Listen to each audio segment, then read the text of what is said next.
नमस्कार शेतकरी मित्रांनो. मी आपलं स्वागत करतो आपल्या या यूट्यूब चॅनलमध्ये. मित्रांनो, नवीन शेडचं बांधकाम आपण करत आहोत, ज्यामध्ये 1000 पक्षी ठेवण्याचं प्लॅनिंग आपलं चालू आहे आणि लवकरच हे बांधकाम सुरुवात झालेली आहे आपली, पण येणाऱ्या 1 महिनाभराच्या आतमध्ये आपलं काम पूर्ण होईल. तर त्यानंतर आपण 1000 पक्षी इथं गावरान ठेवणार आहोत आणि भविष्यामध्ये मी तुम्हाला पूर्ण जसं शेड मी बनवणार आहे, ज्या प्रकारचे पिल्लं आपण इथं आणणार आहोत, त्या सगळ्यांची माहिती अपडेट तुम्हाला वेळोवेळी देईलच. पण आता सुरुवातीला आपण जो शेड बनवत आहे तो 13 बाय 40 मध्ये, म्हणजे जवळपास 450 स्क्वेअर फूटच्या आसपास येईल. आणि आपण एक वन साईड आपण बनवत आहोत, त्याला दोन्ही साईडनं बनवत नाही आहे.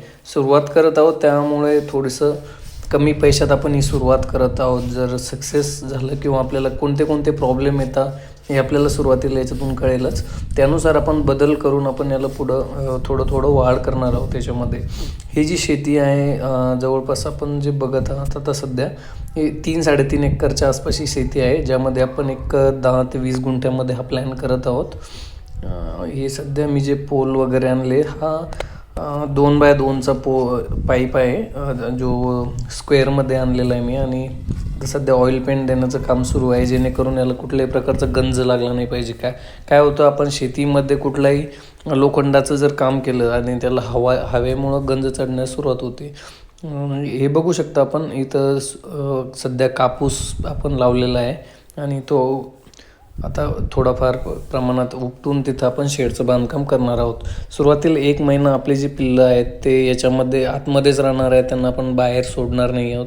त्यामुळे सध्या हे पीक काढण्याची तितकी गरज नाही आहे, पण जेवढ्या जागेमध्ये आपल्याला शेड बांधायचं आहे तेवढ्या जागेमध्ये आम्ही याला रिकामं केलं आहे. आपण बघू शकता इथं याच्यामध्ये शेवगा लागवड पण आपण केली आहे, पण अजून खूप ते जे झाड आहे ते खूप छोटे आहेत, जेणेकरून आपला पक्षी 1-1.5 महिन्याचा होईपर्यंत ते पण मोठे होतील आणि त्याच्यानंतर आपल्याला ते उपयोगात येतील सावली करता. आपण बघू शकता हा जो व्हिडिओ आहे, आता हा शेडचे बांधकाम जवळपास कंप्लीट झाले आहे, त्यावेळेस आपण घेतलेला आहे. इथं बघू शकता एकाच साईडनं वन साईड आपण हा शेड बनवला आहे, ज्याची हाईट जी घेतली आपण ती एका साईडने 9 फूट आणि एका साईडने 8 फूट घेतली आहे, जेणेकरून पाण्याचा उतारा आपण समोरच्या बाजूला घेतला आहे. आपण बघू शकता ज्यावेळेस आम्ही ही जागा मार्किंग केली होती त्यावेळेस खूपच छोटी वाटत होती, पण आता जर बघितलं तर शेडमध्ये खूप मोठी जागा आपल्याला स्पेस दिसतोय. कारण बांधकाम केल्यानंतरची जागा आहे ती आपल्याला व्यवस्थित चांगल्या प्रकारे कळून येते की इथं किती पक्षी आपण ठेवू शकतो. 1000 पक्ष्यांचा प्लॅन आहे, पण आपण 1000 पक्षी घेतल्यानंतर त्याच्यात थोडीफार मॉर्टॅलिटी होऊ शकते. आणि जे मॉर्टॅलिटी, तर अशा प्रकारे बांधकाम कंप्लीट झालेलं आहे. मी आपल्याला आतमधनं दाखवतो हे कशा प्रकारे बघा. इथं आपण 4 कप्पे केले, ज्याच्यामध्ये आपण एक रूम, एक पार्ट जो आहे आपण याच्यामध्ये एक पार्ट जो आहे तो खाली ठेवणार आहे. बाकीच्या पार्टमध्ये आपण ब्रूडिंग सेक्शन बनवणार आहोत सुरुवातीला, जेणेकरून आपल्याला याच्यामध्ये व्यवस्थित ब्रूडिंग करता येईल. आपण 1 दिवसाचा पक्षी विकत घेतला आहे, आपण हे पक्षी याच्यामध्ये ठेवू. मित्रांनो, अशा प्रकारे शेडचं काम तर झालं आहे, पण सध्या एक प्रॉब्लेम मला येत आहे. आम्ही मराठवाड्यामध्ये असल्यामुळे इथे तूस भेटणं थोडंसं अवघड होतं आहे.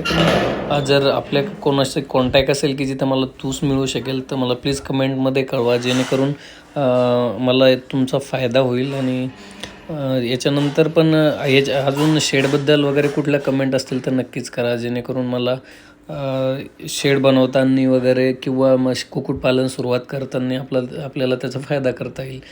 तर धन्यवाद मित्रांनो. नवीन व्हिडिओसाठी लाईक करा आणि सबस्क्राईब करायला विसरू नका.